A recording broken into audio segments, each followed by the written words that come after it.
sa Diyos ang nagbibigay sa akin at nag-aangat sa atin patungo sa ating kaligtasan.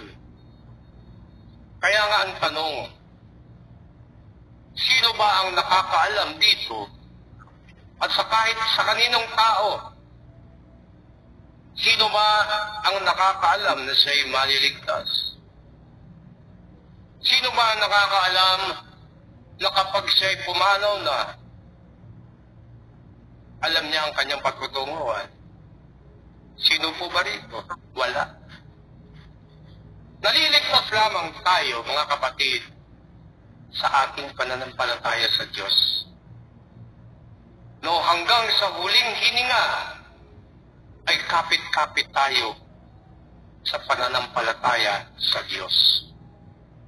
Doon, may posibilidad